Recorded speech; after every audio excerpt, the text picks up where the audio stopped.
नमस्कार, मैं गौरव आनंद।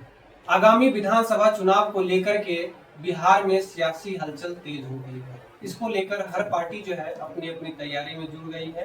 हर लोग अपने तरीके से जनता को लुभाने लगे हैं। इससे पहले सबसे बड़ा सवाल है कि बिहार की जो स्थिति है और इसमें भी मुख्य रूप से यहाँ की स्वास्थ्य व्यवस्था और शिक्षा व्यवस्था किस तरीके से चरमराई हुई है या अभी तक इसकी क्या स्थिति है, इसी विषय पे बात करने के लिए हमारे साथ वरिष्ठ पत्रकार सत्यपाल श्रेष्ठ और प्रशांत रंजन है। इनसे हम जुड़ेंगे और ये पूरे तरीके से जानेंगे कि ये जो मामला है, ये जो दोनों के बारे में अगर बात की जाती है, शिक्षा और स्वास्थ्य की बात की जाती है, तो इसकी क्या स्थिति है। सबसे पहले सर, आप दोनों को बहुत बहुत स्वागत है। सत्यपाल सर, सबसे पहले आपसे ये सवाल होगा कि बिहार में जितनी भी सरकारें आई अभी तक, इन्होंने यहाँ के लोगों के लिए किस तरीके से यहाँ के स्वास्थ्य व्यवस्था पे काम किया? बड़ा दुर्भाग्यपूर्ण रहा कि शिक्षा और स्वास्थ्य कभी प्राथमिकता में नहीं रहा सरकार।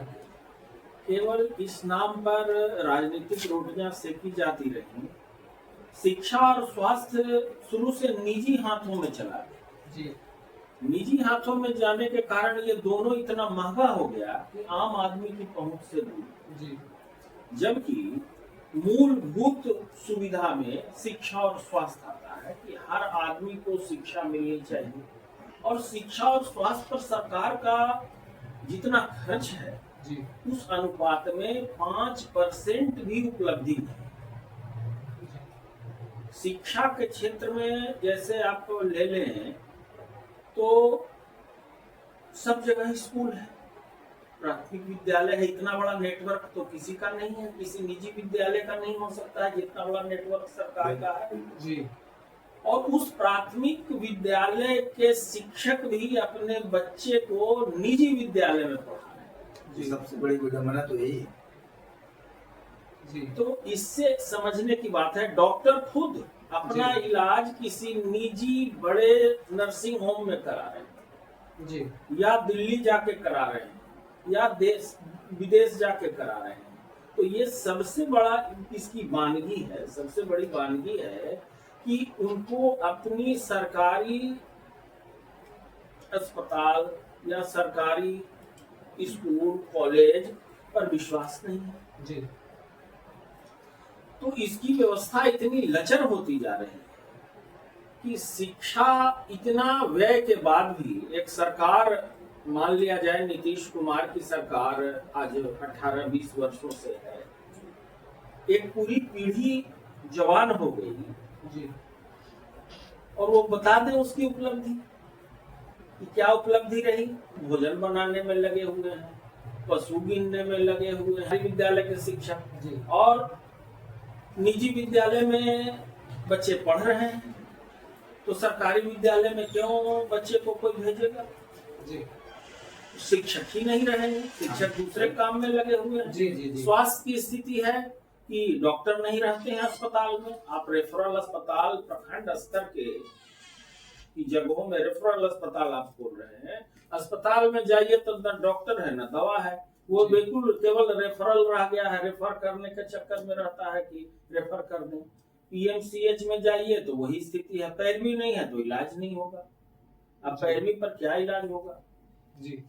अब सर, आपसे हम बात करना चाहेंगे कि आप शिक्षा व्यवस्था से जुड़े हुए हैं, आप शिक्षक भी हैं, और इसी के साथ जो है सबसे बड़ा सवाल यहाँ पे है कि अगर हम शिक्षा और स्वास्थ्य की बात करते हैं तो सरकार मुखर होकर के ये कहती है कि हम स्वास्थ्य में बहुत आगे हैं। अगर देखा जाए तो अभी चुनाव है, आगामी चुनाव को लेकर के, और इससे पहले ही जो है भाजपा अभी सबसे बड़ी पार्टी है पूरे देश में, और जगत प्रकाश नड्डा बिहार आते हैं और यहाँ पे बहुत सारे जो है जी राष्ट्रीय अध्यक्ष यहाँ पे आते हैं और बहुत सारे सुपर स्पेशलिस्ट हॉस्पिटल का जो है लोकार्पण करते हैं।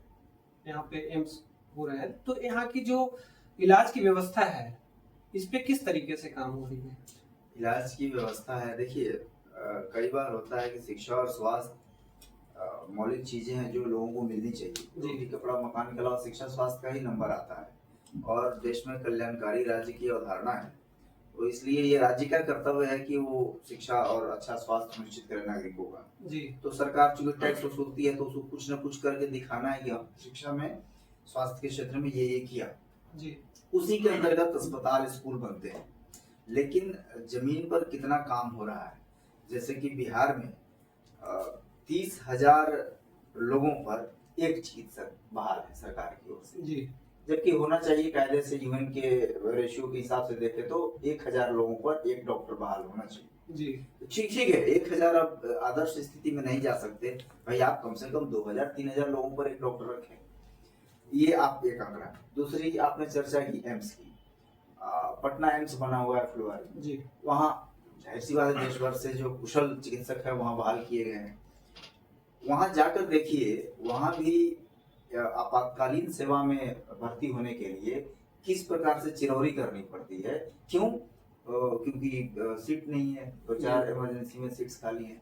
भाई इतने बड़े राज्य में, 13 करोड़ की आबादी वाले राज्य में एम्स जब बन रहा था तो ये आकलन क्यों नहीं किया गया कि इसके 38 जिले से जब मरीज थक हार जाएगा तब तो वो यहीं पर आएगा जो दिल्ली जाता था। तो अगर आप भर्ती करने से इनकार करें। दूसरी बात, जो जगत प्रकाश नड्डा सुपर स्पेशलिटी अस्पताल की आपने बात की, मैं उसी पर बता देता हूँ। ये जो सुपर स्पेशलिटी अस्पताल होते हैं ये टर्शियरी केयर के अस्पताल माने जाते हैं। जी ये चिकित्सा बेस्ड में 3 प्रकार से होती है, प्राइमरी, सेकेंडरी, टर्शियरी। जी तो सुपर स्पेशलिटी वाले टर्शियरी होते हैं। प्राथमिक स्वास्थ्य केंद्र जो आप देख रहे हैं वो प्राइमरी हो गया, जी बीच में जो सदर अस्पताल और छोटे मेडिकल कॉलेज हैं वो सेकेंडरी मेडिकल हो गए, और तीसरे ये सुपर स्पेशलिटी वाले हो गए टर्शियरी केयर, जैसे एम्स है आपके यहाँ, IGIMS है, ये सब PMCH है टर्शियरी केयर। आप देखिए गौरव जी, गांव से, बिहार के अलग अलग जिलों से लोग सामान्य बीमारी के इलाज में भी पटना आ जा रहे हैं, मतलब दिखाने के बाद। ये क्यों आ जा रहे हैं? मतलब छोटी बीमारी जिसका इलाज चलो प्राइमरी केयर पे नहीं हो सकता था, कम से कम सेकेंडरी को उनको रोक देना चाहिए, रोक लेते। लेकिन एक सामान्य जिसके पेट में दर्द रह रहा है 2 महीने से, वो भी PMCH IGIMS आ जा रहा है जी। और वो कहाँ से आ रहा है? वो वाल्मीकि नगर, मोतिहारी, सीतामढ़ी से आ जा रहा है।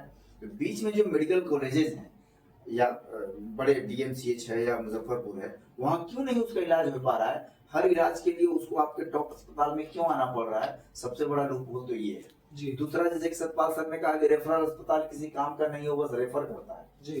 तो चूंकि हम प्राइमरी और सेकेंडरी केयर वाले हॉस्पिटल्स पर, अच्छा, सरकार का ध्यान जो है दिन रात सुपर स्पेशलिटी खोलने पे है जी। आपको पता होना चाहिए, एक टर्शियरी केयर लेवल का अस्पताल चलाने में जितना खर्च है उतना में हम कम से कम 100 प्राइमरी केयर वाले यूनिट खोल सकते हैं जी। मतलब एक में जितना एक सुपर स्पेशलिटी डॉक्टर रखने में खर्च है उतने में हम 100 सामान्य चिकित्सक को वहां पर प्राइमरी स्तर पर रख सकते हैं और हम मरीजों की भीड़ को रोक सकते हैं, ताकि जो बड़े अस्पताल है वहां सिर्फ क्रिटिकल केयर वाले ही मरीज आए और उनको चिकित्सा मिले। और होता हो क्या रहा है कि जो जीने मरने की नौबत में है वो भी उस भीड़ में धक्के खा रहा है जो सामान्य इलाज के लिए आ रहा है। आप अब तक समझ पा रहे हैं? जी जी। और मुझे ये आश्चर्य हो रहा है कि भाई आप अंतर नहीं कर पा रहे हैं कि गंभीर बीमारी का मरीज उसी लाइन में धक्के खा रहा है, 4 दिन पहले जिसको बुखार आया है सामान वो भी उसी लाइन में धक्के खा रहा है जी। अब इसको भीड़ को छांटने के लिए सरकार के पास कोई इंतजाम नहीं है, इंतजाम है लेकिन वो प्रभावी नहीं है इसके कारण से। तो ये स्वास्थ्य की तो स्थिति ये है। एक दिन और आपने चर्चा की तो हमने आपको बताया भी था कि अगर किसी सामान्य व्यक्ति को आईसीयू में भर्ती होने के लिए मंत्री से पैरवी कराना पड़ रहा है तो हमारे लिए शर्म की बात है स्वास्थ्य व्यवस्था पर। ठीक है, बहुत अच्छी स्थिति नहीं हो सकती है, कम से कम इतनी बुरी स्थिति नहीं होना चाहिए कि पैरवी करा के किसी को भर्ती कराना पड़े। अरे नौकरी के लिए पैरवी होती है तो बात समझ में आती है जी। अधिक धन कमाने के लिए पैरवी होती है तो बात समझ में आती है, लेकिन इलाज के लिए पैरवी कराना पड़ रहा है इस देश में, और वो भी 75-78 साल आजादी को हो गए उसके बाद आप लक्ष्य रखे हैं कि 2047 में विकसित बन जाएंगे। ऐसे जहाँ पैरवी करके किसी का इलाज होगा वहाँ विकसित हो सकते हैं।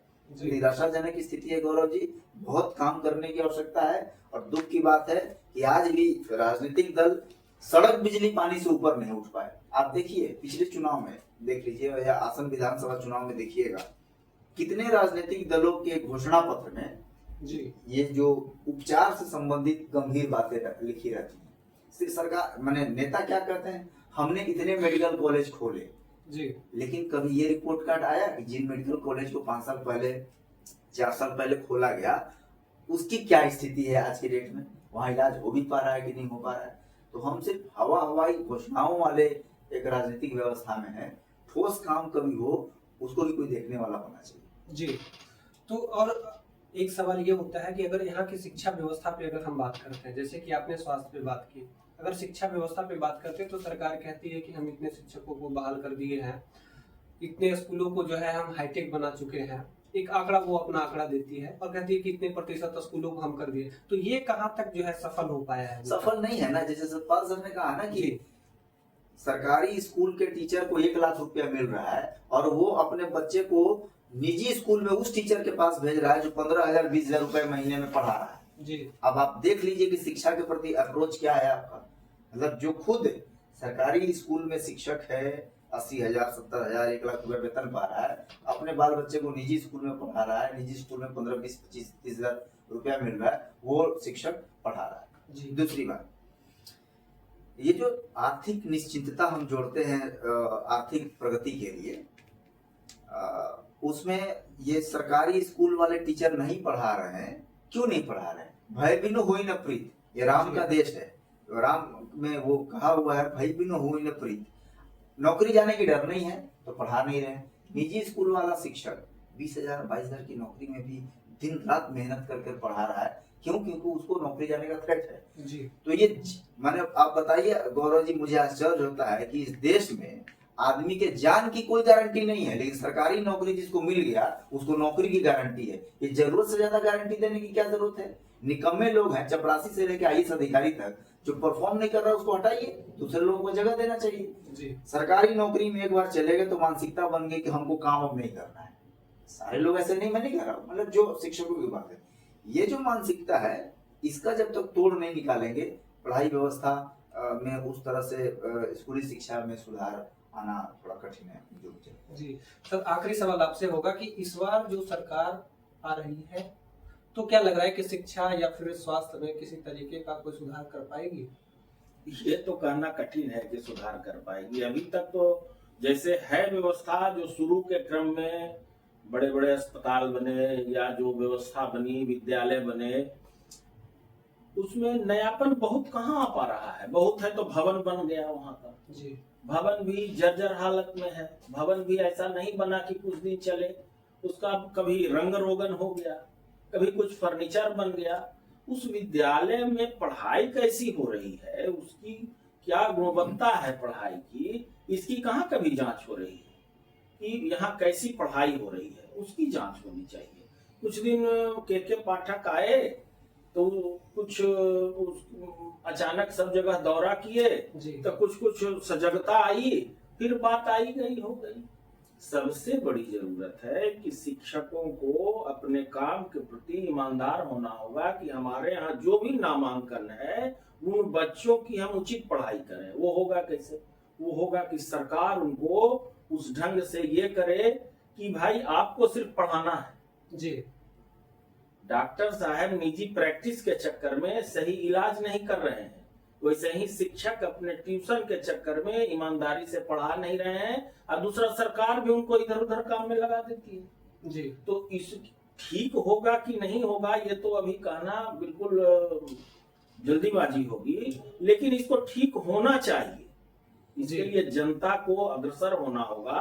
आपके गांव में विद्यालय है, आप अग्रसर होइए जी, हमारे विद्यालय में अच्छी पढ़ाई क्यों नहीं हो रही है। इसका ध्यान तो आम आदमी जागरूक हो जाएगा, सिस्टम सुधर जाएगा। अभी आपने देखा, अब जैसे मैं आपको एक उदाहरण बताता हूँ, पटना में राजेंद्र नगर चक्षु अस्पताल आई हॉस्पिटल है, बड़ा सा भवन बना, खूब जोर शोर से उद्घाटन हुआ, ये मशीनें आ गई, वो मशीनें आ गई, ऐसे इलाज होगा, फुल पेज खबर छप गया कि क्या क्या बनेगा, विश्व स्तरीय यहाँ का इलाज होगा। आज स्थिति जानते हैं, कई साल हो गए उसके कायाकल्प हुए और अभी तक एक भी परमानेंट डॉक्टर की बहाली नहीं है। जो भी है वो संविदा पर या कॉन्ट्रैक्ट जैसे वो चल रहा है, एक भी बहाली तक नहीं है। एक और आपको आश्चर्यजनक उदाहरण बताता हूँ कि सरकार का सरकारी जो स्वास्थ्य व्यवस्था है उसका क्या अप्रोच है, मतलब लोगों के प्रति। जो बड़े अस्पताल है पटना के, कोई मरीज अगर पेट दर्द की इलाज लेकर जाता है, आपको पता है कि इसी पटना के बड़े अस्पतालों में जो सरकारी अस्पताल है अल्ट्रासाउंड कराने के लिए 4 महीने का वेटिंग टाइम, 3 महीने का वेटिंग टाइम दिया जाता जी। है। मानो कि वो बीमारी 3 महीने वेट करेगी, इंतजार करेगी कि जब मेरा नंबर आएगा। ये इलाज का क्या तरीका है? हाथ खड़ा करके कह देना चाहिए कि हमसे इलाज नहीं होगा, तुम जाके करा लो कहीं, ऐसे तो मर जाएगा आदमी। आप ये अप्रोच देखिए, क्यों नहीं? जिस प्रिस्क्रिप्शन पे लिखा गया था कि तुम 3 महीने बाद अल्ट्रासाउंड कराना, उससे डॉक्टर को बुलाकर पूछा जाता पहले दिन, हेल्थ सेक्रेटरी पूछते क्या जी 3 महीने का तुम तारीख दे दिया, ये 3 महीने तक इसकी बीमारी रुकी रहेगी?